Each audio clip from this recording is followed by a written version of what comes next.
sensational. Thank you. I adored the film. Oh, wow. What has it been like for you living in this glorious world of Mary Poppins Returns?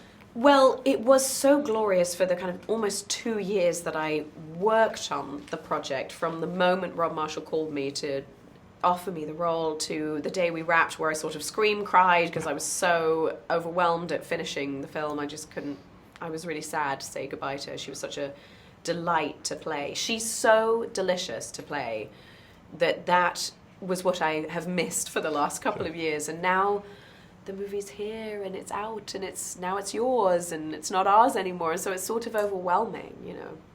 What did being a part of this mean to you personally? Well, I think that, you know, these Disney films, these old nostalgic films, which Oz certainly tries to honor, they're so representative of my childhood. And so that's where you go when you watch this film. You go straight back to that sort of euphoric joy that you'd have as a child watching these movies. And that's what she means to me, really.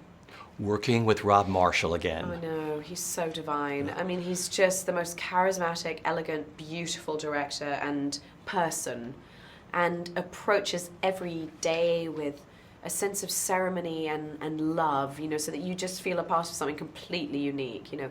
He also, I'm sure he was under enormous pressure. You'd never know it. Yeah.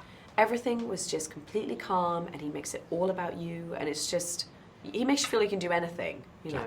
Your entrance of flying in is going to be one of those iconic moments that's going to live. Do you know what Meryl Streep said about it? Yeah, she said to Rob, she went, "How much did you pay Rob Marshall for that entrance?" You know, and she's so right, you know. It's like epic entrance, you know. But what was that like being up there, like, here it goes? I was scared. Yeah. I mean, I was quite scared, but Rob's, again, tried to transport you and blared this stunning orchestral music from the speakers, and it was quite moving, actually. Once I was on ground, I felt sort of more moved rather than scared, you know. That was a moment where I was like, oh my God, I'm Mary Poppins, you know.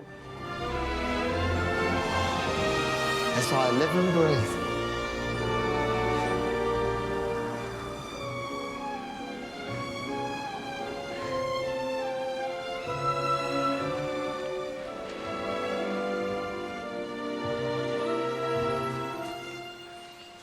You need to be more careful when the wind rises, Georgie. You nearly lost your kite.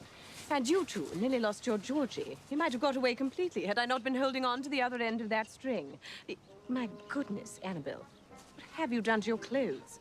You could grow a garden in that much soil. And John, yes, just as filthy. How do you know our names? Because she's Mary Poppins, of course. May I say you look lovely as always? Do you really think so? Nice to see you, Jack. Good to see you too, Mary Poppins.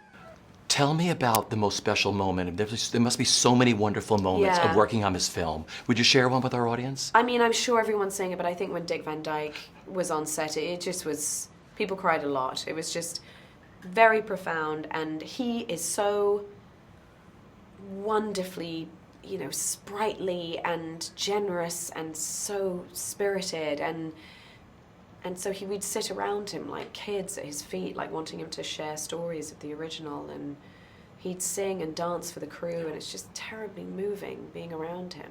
So finally, when you saw the film for the first time, all done, yeah, what went through your mind? Well, I was alone. I watched it by myself. Actually, the animation wasn't quite finished, but very close to being finished, and I was so happy I got to watch it alone, because I just got to, I wasn't reacting for anybody or anyone's benefit. It was just my own experience of suddenly seeing this come right back at me, which I had been in for so long, was just really unparalleled to something other movies I've seen of mine. It's a good thing you come along when you did, Mary Poppins. How'd you do that? Do what?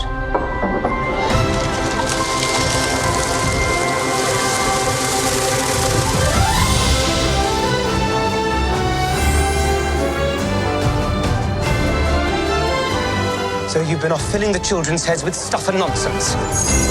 You've forgotten what it's like to be a child.